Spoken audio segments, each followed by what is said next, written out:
You're listening to WCBU Reports on this Tuesday here on WCBU. I'm Rich Drager. A Morton farmer faces a potential $250,000 fine from the Illinois Department of Agriculture for allegedly applying pesticides to his crops. It happened near Bethel Lutheran School while the school hosted an outdoor event. The state representative for Morton says that's a sign current regulations around pesticide drift are working as some lawmakers seek to put tougher restrictions on farmers.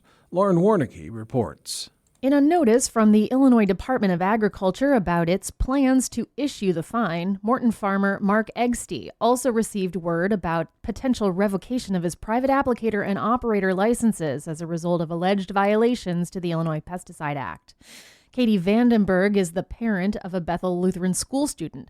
She filed the complaint, which led to the IDOA investigation. She says she and other parents were notified by the school by email that high winds drifted pesticides from the farm across the street into the school's parking lot where they were having an event. She says she's happy with how seriously the IDOA took the complaint, but has mixed feelings overall. I think what happened was incredibly unfortunate and stressful for a lot of families, especially families whose kids already suffer from allergies, asthma. Their kids were coming home with red eyes and coughing and hives and things like that. And so, if you don't know what to do in a situation, it's definitely very scary. Vandenberg says she supports an amendment to the Illinois Pesticide Act, which would stiffen rules around notification windows for applying pesticides to crops. Democratic State Representative Laura Favor-Diaz from suburban Chicago sponsored a bill that would require farmers spraying pesticides near a school or park to send an email 72 hours in advance notifying when they would be applying those pesticides. The amendment was referred to the Rules Committee in April and has since died on the vine. Republican State Representative Bill Howder represents the district where the Morton farm is located.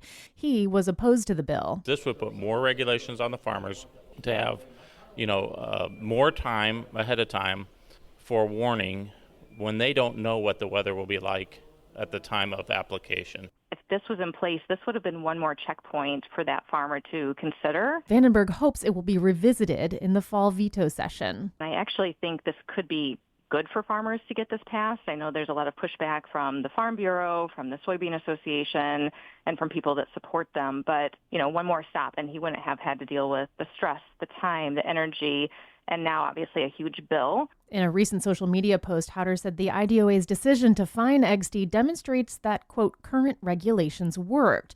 The department's notice to fine indicates 2 crop chemicals used by Egsty in April are only to be used in wind conditions less than 15 miles an hour.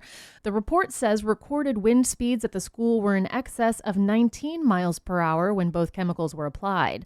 The department's investigation concludes at least 200 people were in the vicinity, and that escalates the penalty. If 5 or more humans are exposed, the report says, then the penalty shall be $1,250 for each human exposed. That's how they get to $250,000. Howder advocates for schools and others who host large public gatherings in areas surrounded by farmland to form plans for toxic exposures when violations or accidents happen. It almost has to be like an emergency response to like when we have a tornado response or another response. How do we get those kids out of danger of the pesticide that's in the wind or in the drift? And mom Katie Vandenberg says she understands farmers not wanting even more red tape to navigate. I completely get it. I'm a business owner myself. There's a lot of things we have to think about. I think at the end of the day, it's people, especially children's health, future health. We don't know what could happen from something like this. And I think above all, that's what should matter. Regardless of what outcome the bill faces, Vandenberg says she hopes farmers and residents of farm communities will have a better understanding of how to protect their health. Obviously, what we're doing right now isn't working because this was definitely not an isolated incident. It happens quite a bit. It just happened that I knew what to do after it happened. I'm Lauren Warnicki. You're listening to Morning Edition here on WCBU.